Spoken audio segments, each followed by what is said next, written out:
Yes, I worked on campus in Mountain View but I can't technically say that I worked there. Hey guys, welcome back to my channel. If you don't know me, my name's Cora and I talk about my life on YouTube. I started this YouTube channel as a New Year's resolution my freshman year of college, and since then I've talked about all aspects of my life, from dating to my time on Accutane and so many other topics in between. But one thing I've never talked about on here is my career, and I thought what better time to start talking about it than COVID-19 when everyone's getting laid off.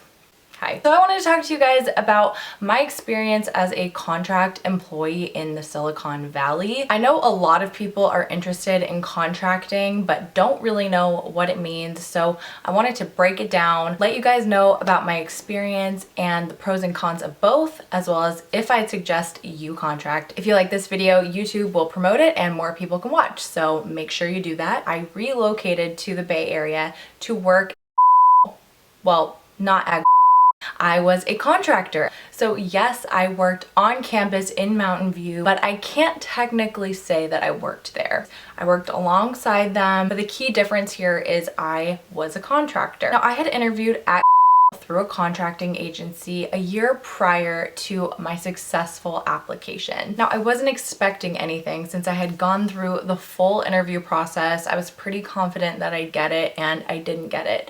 So I had a lease signed in Southern California. I had no expectations of getting this role. So I went through the final round, didn't think anything of it, and then the next day I got a call from the staffing agency that said I was hired and they wanted me to move up there in January. And I, of course, could not say no to this opportunity, so I ended up breaking my lease and ruining my friendship with my best friend, which I understand, it's a whole other story, and ended up moving here. Now, I did stop contracting and I'm currently at another tech company.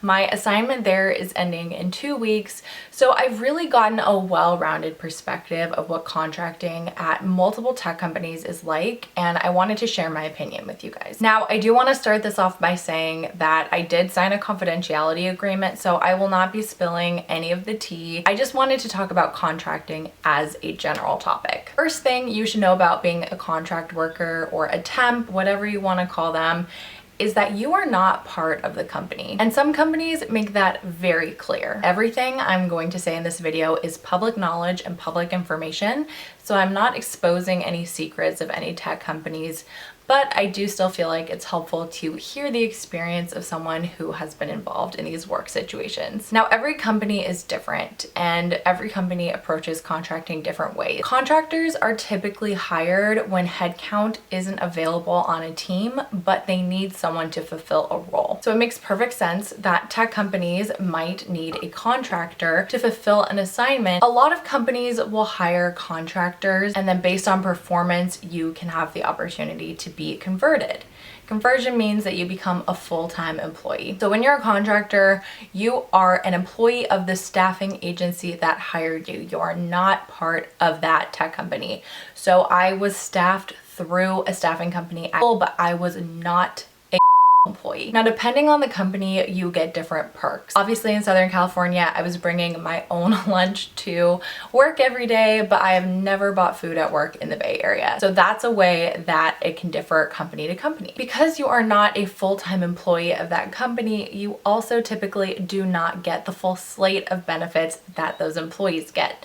That means stocks, a 401k, medical and dental, different things like that. Both staffing agencies I've worked with, I've been able to get medical and dental and a 401k, but it's not matched by them. So that can kind of suck for morale. They're getting a full slate of benefits that you don't get, but you are providing the same role, so that sucks. A lot of the times too, you don't get visibility into the full scope of the company. So some companies don't let you attend their all hands or know all of the information that others do. Now, the company I'm at now, I'm able to attend the town halls, the all hands, really feel like part of the company.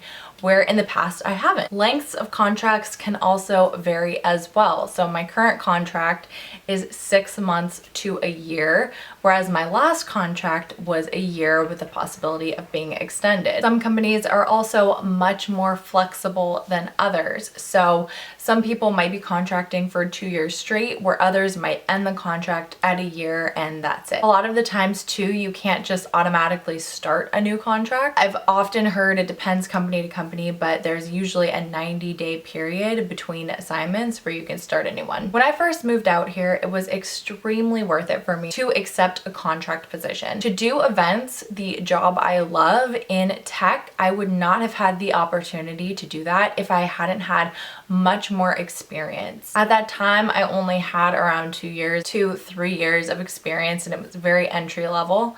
So it really gave me the opportunity to break into this space. I was also able to level up. So I went from being an event coordinator to a project manager, and I have that experience under my belt. Now, after a while, and this is for me personally, I found that contracts can actually be pretty debilitating.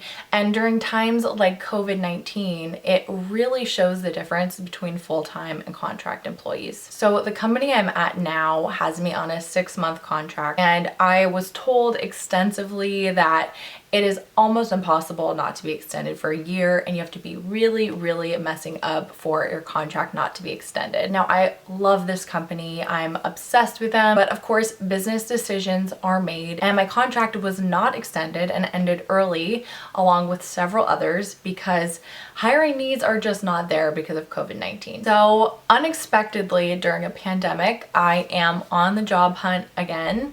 I didn't think this would happen, and it's very unfortunate, but that's an example of how contracts can be risky. You might be signing up for something and people guarantee you that it will be a certain way, and it's just not that way. This is where the risk factor comes in, and you have to weigh the pros and the cons. Now, I have no regrets about accepting this contract. It was an amazing opportunity to connect with some great people, but this is where I felt the key difference in my experience as with full-time workers working there. They're still employed and they still have the company behind them, but I don't.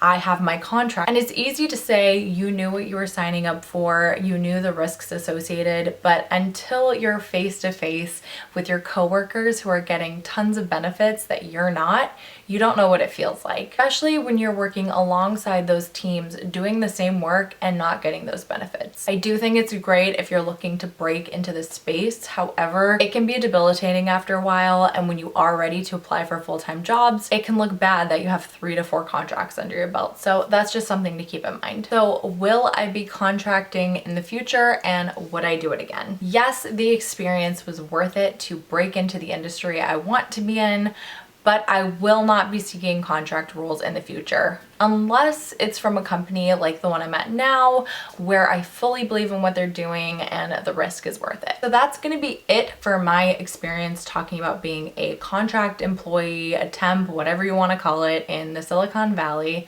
If you have any questions, let me know in the comments, and I'll talk to you guys later. Bye.